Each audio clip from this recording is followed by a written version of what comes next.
So good morning. I'm going to talk about this topic because I think everybody experiences trying to persuade people who they work with to do something different.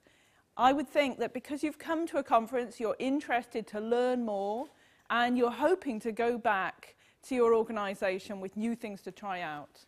And then you face the difficult battle of persuading anyone to do anything differently. So this is what the topic of my talk is.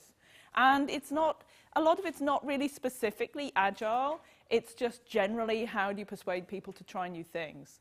So this is the environment that I work in at the moment. I work with XP teams, a very open workspace, quite a young team, and they're quite happy to try new things. But even there, where they're very, very XP, if you ask them to try something that's different than the core XP practices, like, oh, maybe we can try Kanban, then they're really not so sure.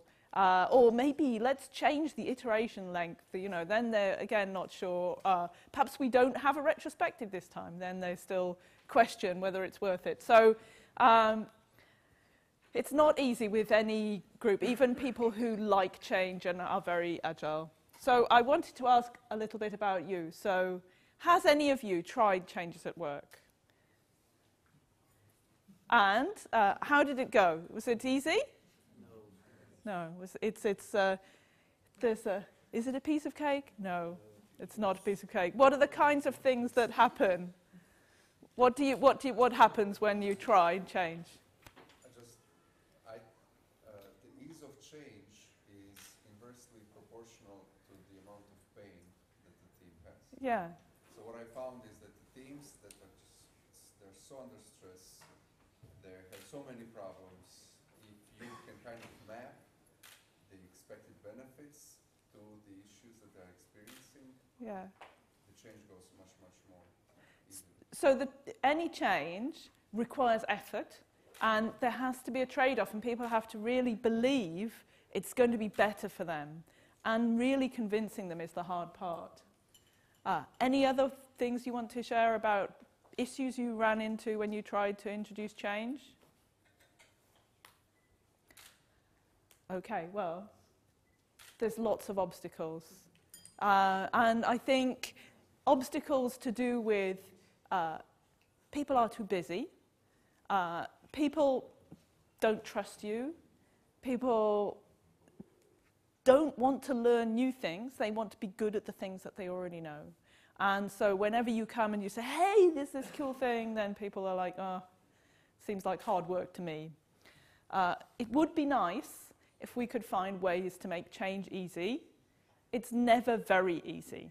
So it requires investment of time, and not just the other people.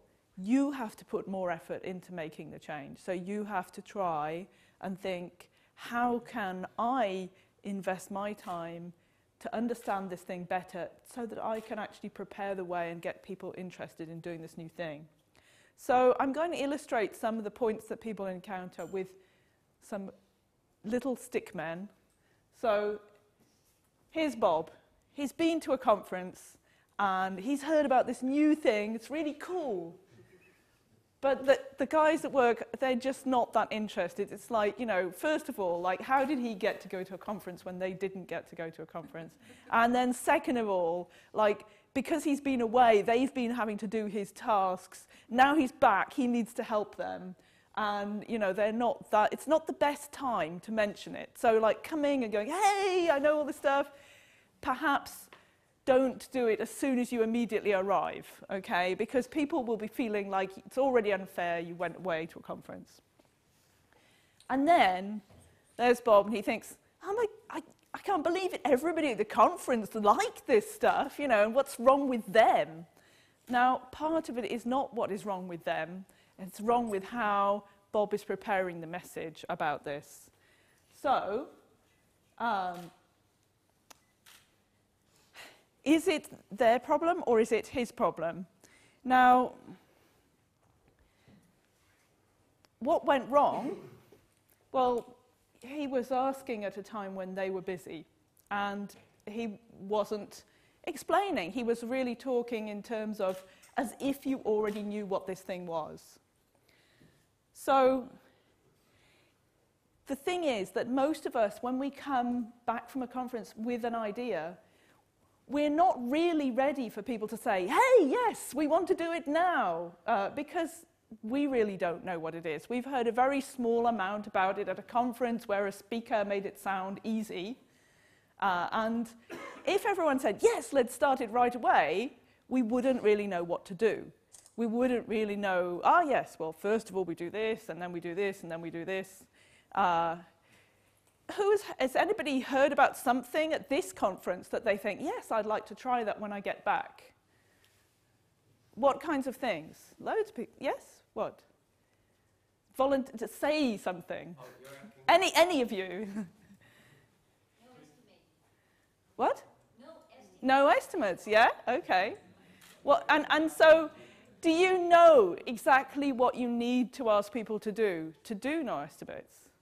Approximate. Yeah.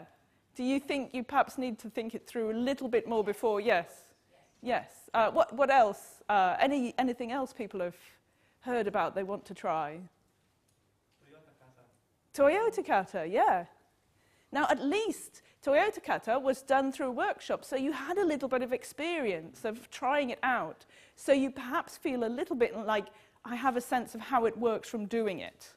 And one of the crucial things that you can do is actually to practice and to do some kind of use of it yourself before asking everybody else to do a thing. So my big message when you want to try to introduce change, you have to do it very slowly. It's not going to be like an overnight, hey, we're suddenly transformed. It's actually quite a slow process. But if it is a slow process, then you have a chance to do it properly, and it has a more likelihood that people will keep doing this change. So don't expect to just mention things and people just start doing them. You do need to invest time and thinking how it's really going to work out for people. An important thing is to, whenever you're explaining anything to somebody, put yourself in their shoes, think about what situation they're in. So think about how things have been while you've been away, think about what they're doing right at this moment, and pick a moment when they will have time to listen to your idea. And then be careful about the words that you use. So when you, and sometimes this might happen when you're in an Agile conference, there is a lot of jargon, a lot of terminology. You're already using words, Toyota Kata and no estimates, that might puzzle people and people might not really immediately understand. It can be even worse when there are all these acronyms like TDD and BDD and ATDD and and DDDD. You can get people who don't really know what you're talking about. So try to simplify what you're explaining to people and take it down into natural language that people might understand. Not necessarily the dogs would understand, though. And also, think about what is interesting to them. So the what's in it for me kind of thing. What is the benefit that this is going to bring you? Why should you listen to me at all about this thing? Well, because this could make this part of your job easier. So try to think about what would make it interesting to them. Because if you start talking about stuff that they don't care about, then they're like, tune out and they're away as soon as possible. And who has met somebody who's like this guy up here, who's just like talking and talking and very unaware that people are not listening? They're like just, yeah, okay. And then the person goes on and on and on, and it's like, we stopped listening to you 5 minutes ago, kind of thing. So one of the things that you could do is you could try to make a sort of non-threatening opportunity for people to learn about the thing that you learned about. So when you go to a conference, it's partly an obligation really to say, hey, I went to this conference and I want to set aside some time to share with you the things that were at the conference, and I will make a time and I will prepare a presentation and I will give you some information so that you have some benefit from me going. So to try to bring the things that you learned here back to your teams in a way where you have put effort to put them together so that it's easily accessible for those people, and to give them a time where they might ask questions and discuss things in an open way without feeling like, and I want to do all of these things now. So like separating out the information, here is what this thing is, from the shall we do it or shan't we do it. So does that make sense? Okay. But you still will find, so who here has ever tried to do a talk at work about something which is optional? So like you say, hey, I'm going to do a lunchtime talk. Does everybody come? No. There are some people who want to go and eat their lunch. There's some people who want to go to the bank or phone their wife or various other things. And so there's a few people, the interested people, who will appear, and then there's a few people who sort of never come to that kind of thing. And so gradually you are building some awareness within your team. At least you're offering to teach people about it, and you're making materials available to them. People who didn't show up, they might read the slides if you share them with them. They might not, but it's still trying to make the information available to them. And then you can also try, if you feel frustrated that nobody is listening to you, and also if you are trying to find more information out yourself about something, sometimes you will find there is an interest group. It might be an online community. It might be a meetup. So, for instance, if it was you learned all about JavaScript and some new testing framework, you could try and find the JavaScript user group and find out the answers to your questions there. And often, those people, because you go and find some enthusiastic people, they then help to relight the fire. Because you might have this feeling of excitement as you have been at Agile Adria, and then when you go back, you still have a passion about it, and then eventually, with all the negative feelings, it dies away. So when you go and visit a user group, you can relight this fire again and feel like, oh yes, people really do this. I'm not mad. Because when you keep trying to give a message to people and they're like not interested, sometimes you just give up. And in fact, this is the pattern that I see the most with people, is there'll be somebody who's keen to try something, and then they just give up. They don't invest in the idea very much themselves. They just say, well, I mentioned it. A classic thing you will hear is people saying, oh, I said that months ago. But basically, all they did was they mentioned the new idea nobody was interested in, and they forgot to say anything else. You need to if you want an actual change to happen, you need to sustain the information. And so, if at first you don't succeed, you can try again. You can keep trying. There are some nice panda videos of pandas going down slides, and they do learn eventually how to do it without falling off. And you can too. Some common reasons why people resist change. And one of the things that you find is people resist new ideas for different reasons, and you have to address all of those reasons in a group. So you might have one person here, they're not sure, they don't feel they're not sure if they will be able to do it. So they need to learn to be able to do it. This guy is more worried about what the management think. Is it okay with the management if we do this? This guy is more concerned with delivery schedule. It's like, no, we've got urgent things now. We can't afford to slow down. Somebody was telling me about a picture that Hakan was sharing, which has some Lego people, and they're pushing a cart with square wheels. And it's very hard work to push the cart with the square wheels. But we don't have time to think about round wheels. But the round wheels would make it much easier. But people are worried that they might waste time on an idea that might not have any benefit. And then there are some people who just don't like hard work, and they don't like doing things differently, and they're just like, oh, we do things like this, and this is fine. The hardest people to persuade to change are people who like things how they are now, and they think it's perfectly fine. And if they think everything's perfectly fine, and you cannot persuade them that it could be different, then, or it could be better if it was different, then that's they're the difficult people. The people who, it often seems like you get the critics, the people who don't like your idea, and they will argue with you. Very often, they are the people who will really try it. And what they're doing is they're testing you. They're testing out the idea by arguing and discussing it with you. It's the people who don't want to discuss it at all that are very difficult to persuade of any change. So what you have to do is to try to dig deeper and get to understand the different reasons why different people are not wanting to try the new thing. And it really can start with listening to people.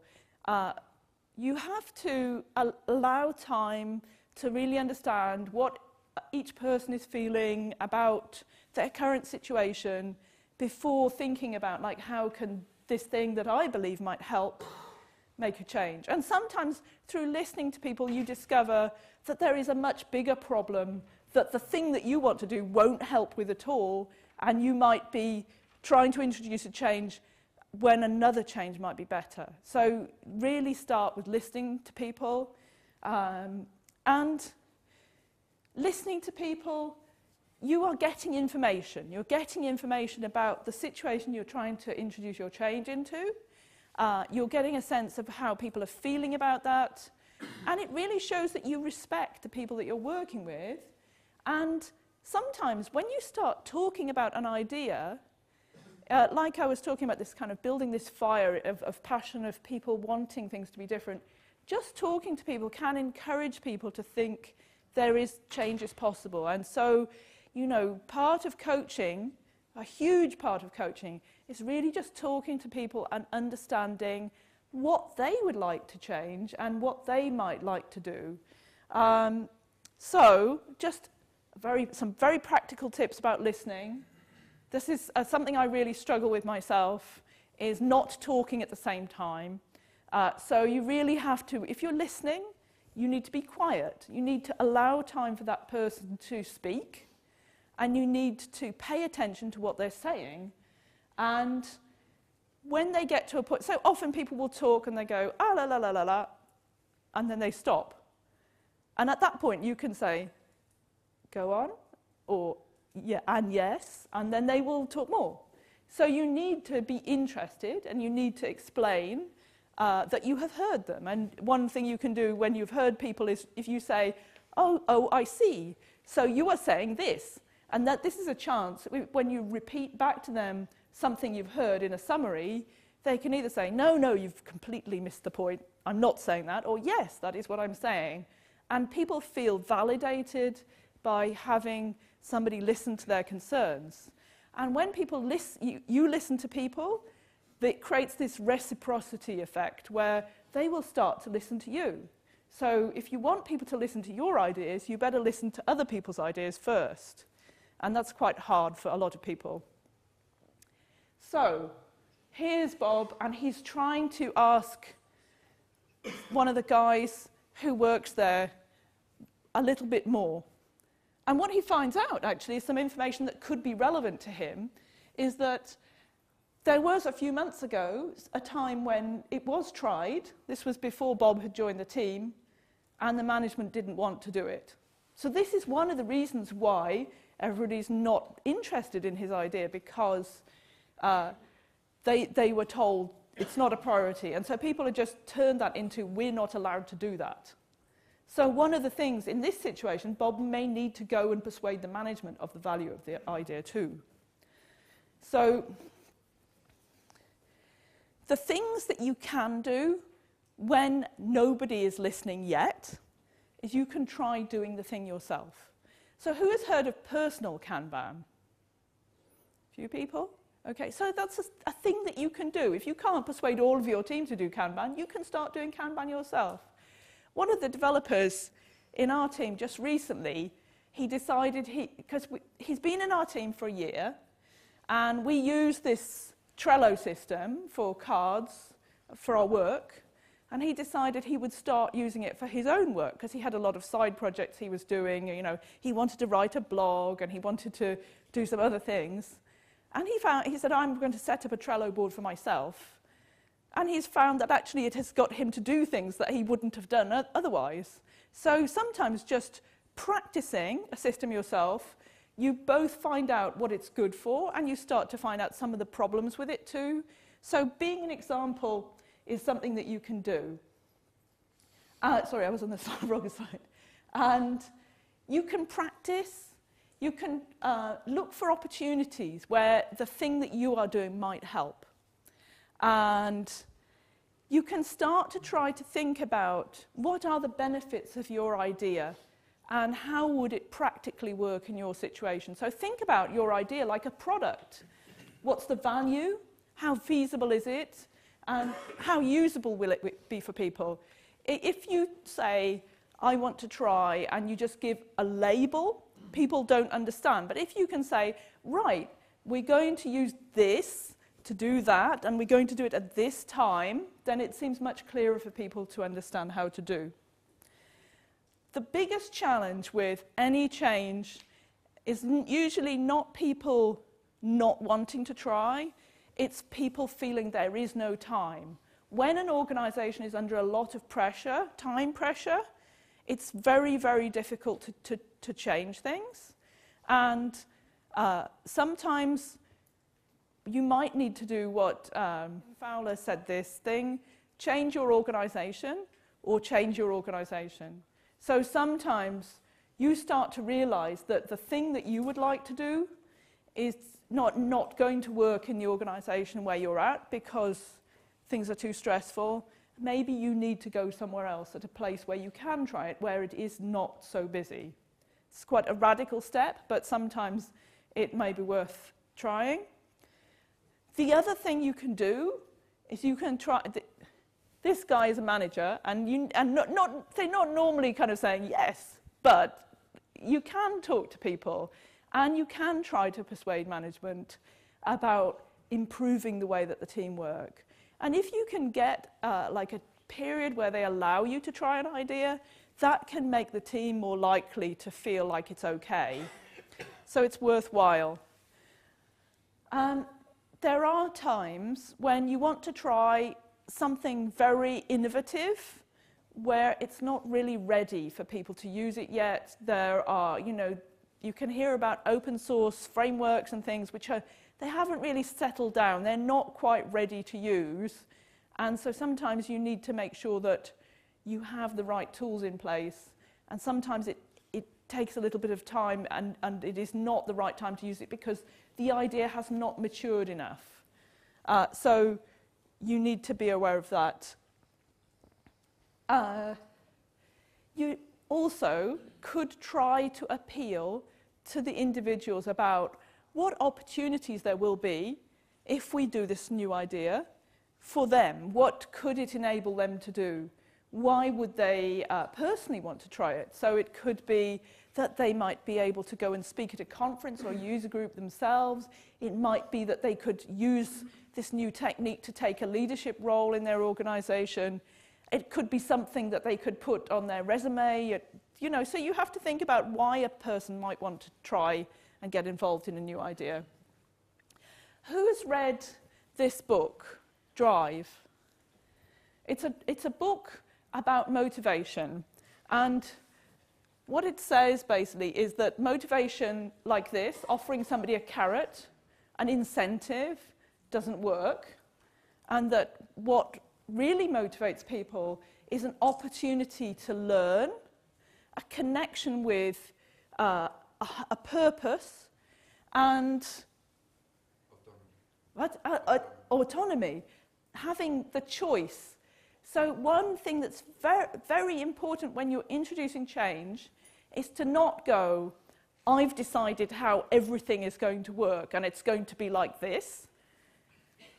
You need to do some thinking about how it might work, but you want to open it out so that people can feel that they have some choice in how it will work.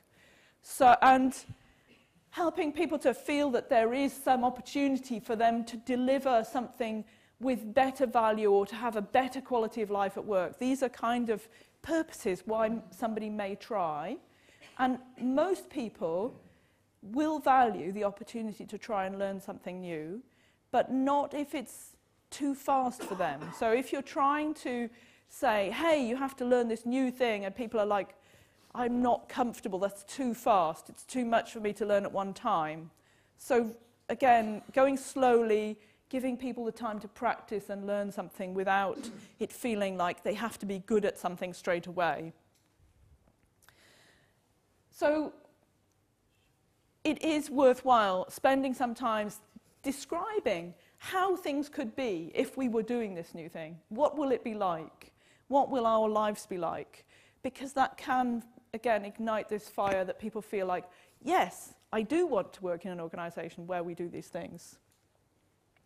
And it's much better and more likely to succeed if you can involve other people in it. So if people feel it's like you and only your idea, they can be suspicious of your motive. They kind of go, oh, you want to do this thing so that you get all the praise and everything. So it's very important really to try and share the idea with people and get them more involved in owning it. So really, if you can, if there are other people who are faintly interested in it, try to get them to be more involved and seen as the leaders of this, because again, feels like more of an opportunity for them. It's also true that with any change, it's quite hard to do it all on your own. So you really benefit from having more people thinking about it, more effort around it. So try to, instead of hoping that everyone will convert to your new idea immediately, just one person at a time and get them involved and really work as a group with them so that it doesn't feel like it's just you. And really encourage experimentation. So these people who are helping you with the idea, they may have different reasons for wanting to do it. They may have different ideas about how it can work. And one of the things you have to do is to actually let go of your idea and let other people take it and shape it. And it may turn out to be very different than what you were hoping. So things that you can do to build team awareness of the problem. So often you need to sell a problem before you sell a solution. So think about trying to focus retrospectives about a particular issue. Think about discussing in a team, maybe in a retrospective, what our agreements are, because sometimes when people have not really, maybe it's not clear what our policy is in this team towards something, then people may not, they may have misunderstandings about what we're trying to do. So think about trying to make agreements more clear. When you have a clear agreement, it's easier then to change it. If it's not clear what the agreement is, it's hard to even say perhaps it should be different. And also, if you have an issue that you are concerned about in your team, sometimes the team doesn't really believe it's an issue. A classic one could be people coming into the office late. I don't know, does anybody work in organisations where they have problems with people being late? Yeah, okay. Well, I work with these 3 different teams. One team has a problem with being late, and the other teams do not have a problem with being late. And the team that comes in late, they know that they're late.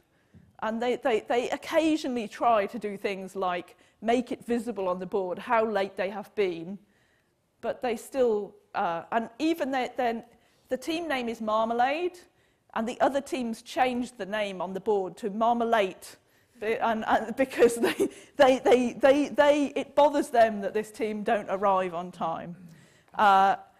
So I'm not suggesting that you go and change other people's boards, but what it is worthwhile sometimes doing is trying to make something more visible. A classic thing could be, how long does it take the tests to run? And if the tests take a very long time, maybe that's something that we can focus on reducing. So try to use some kind, like you may not be lucky enough to have like screens on the board like this, but you can have a page or a report that you send out. You can start counting and trying to understand the situation. So I wanted to give you some examples of things that we've tried where I work, just to illustrate some changes that can be done. Now I need to go and look at my slides because I can't remember what we're going to talk about. Ah, yes. So we've been trying to recruit developers for about 3 months. In London at the moment, it's very, very difficult to get developers who are good developers. And so we were frustrated with our current way of doing things. So because all of the teams are too busy because they don't have enough people in the teams. We've been trying to get one person for each team. And so what we decided to do was to have a retrospective just about recruitment. And we decided to have this with the personnel department. They're called People and Places. So this lady here and another lady who's out of shot here, they are people from our the people who do the advertising and processing of CVs and things like this. And then these other people are developers. And what they're trying to do is to try and discuss how could we do this better. And the way I've done this retrospective is that I've asked everyone to focus on a particular topic, which is how can we get new developers. And then we worked in small groups. People drew things like this, about what they thought the current process was, because what we were finding was we were having problems here, so applicants were not even getting to this stage. And as a result, we made a list of actions. And one of the things that we agreed to do was to try and take a shared responsibility within the team, because up until this point, we had had this idea that there was a hiring manager, but then the hiring manager would get too busy and then everything would be waiting for him to look at things. So we decided we would do a different style of things. So what we did was we introduced this guy, Ted, and he is a recruitment token. And we agreed with the personnel team that we would open the process to everybody in our product development department. So each person would take a turn at being Ted for the day, and then we made a board to indicate, because some people were saying, oh, I don't want to do a phone interview with somebody because I already did 3 last week. And then other people would say, I'm too junior to do this. I'm not qualified now to look at CVs yet.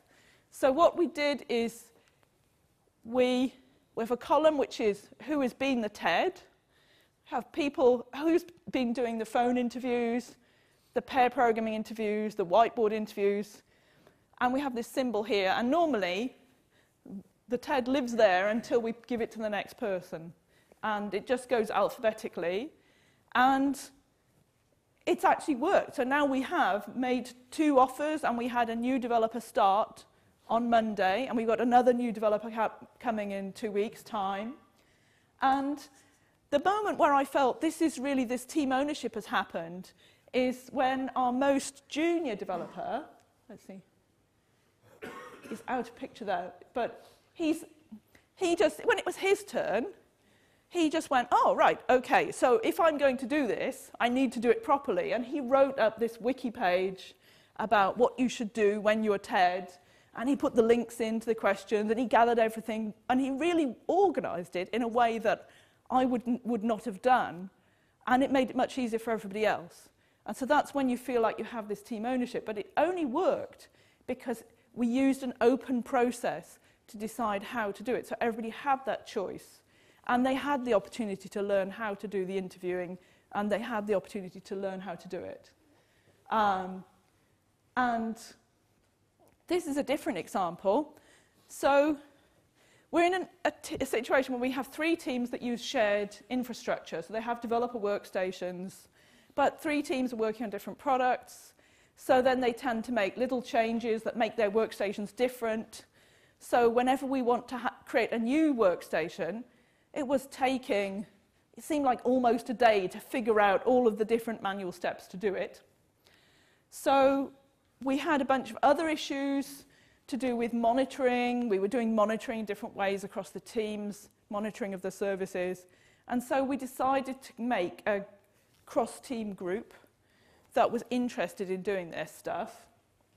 So the way that we did it again is to use an open process, to have a workshop, to gather the topics.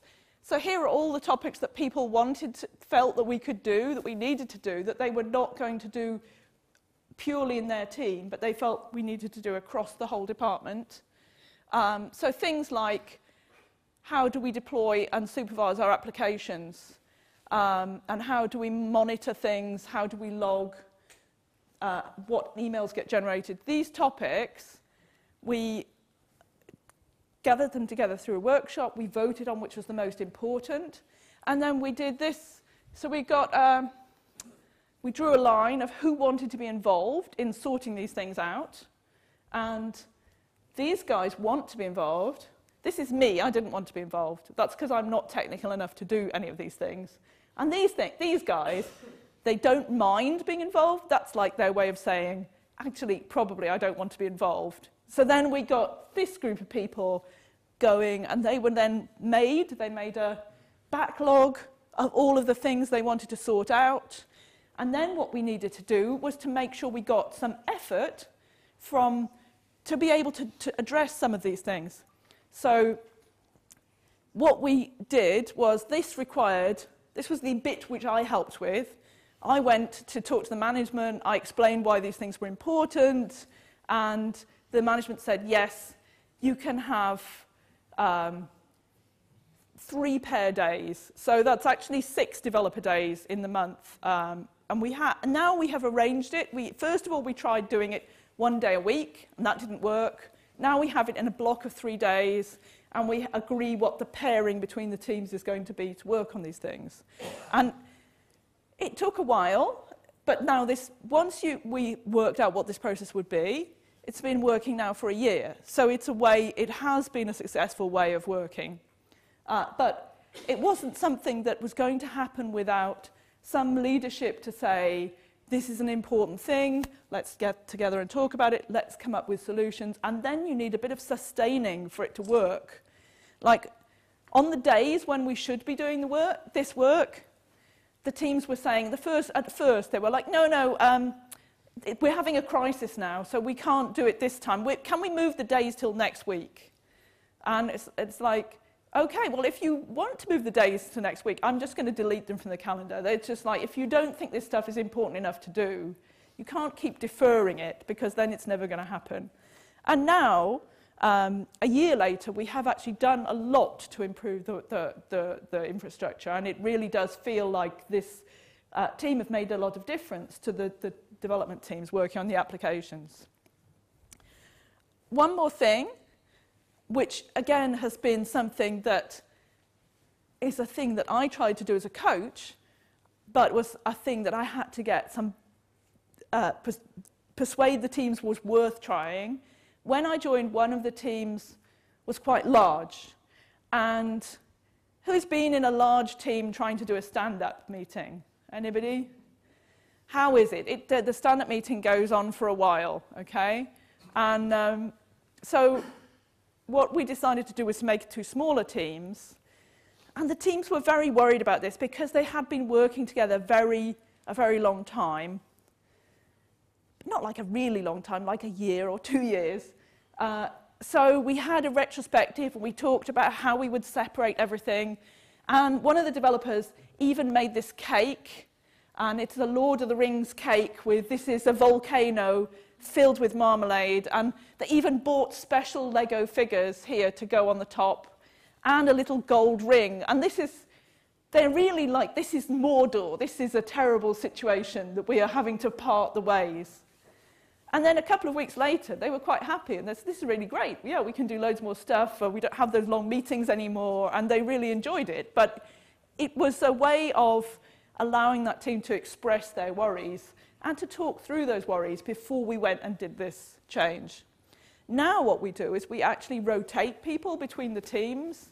And in one team, we even have the team lead role, the Scrum Master role, is being rotated between people every 3 months. So not like every day, but it's like somebody does it for 3 months, then somebody else does it for 3 months. But nobody's forced to do it. You do it by choice. Nobody's forced to move teams. You do it by choice. So again, this is working with having that autonomy and choice to make changes. So my time, even though we started a little bit late, I have had a reminder about 5 minutes ago that my time is up. So I would like to just ask now, have you got any questions? There is a practical exercise I can mention that you could do, and I found this to be a useful way of thinking about changes. You think about the change you want to make, your desired change from what is the state you want your team to be in the future, so your future state. You think about the driving forces. What are all the things that would make it a good idea to go that way? What are all the things that are stopping you? And then you look to see whether you can get rid of some of these things that are stopping you. These are the obstacles in your way. And how can you amplify the forces for the good change? And this is a practical tool that you can do. So make a plan before you leave the conference about how you will approach bringing things back from Agile Adria. What barriers are you likely to face? What actions can you take to invest in your idea? And how will you build interest and agreement with the teams that you work with? So, with that, I'm going to say thank you, and hope you enjoy the rest of the conference.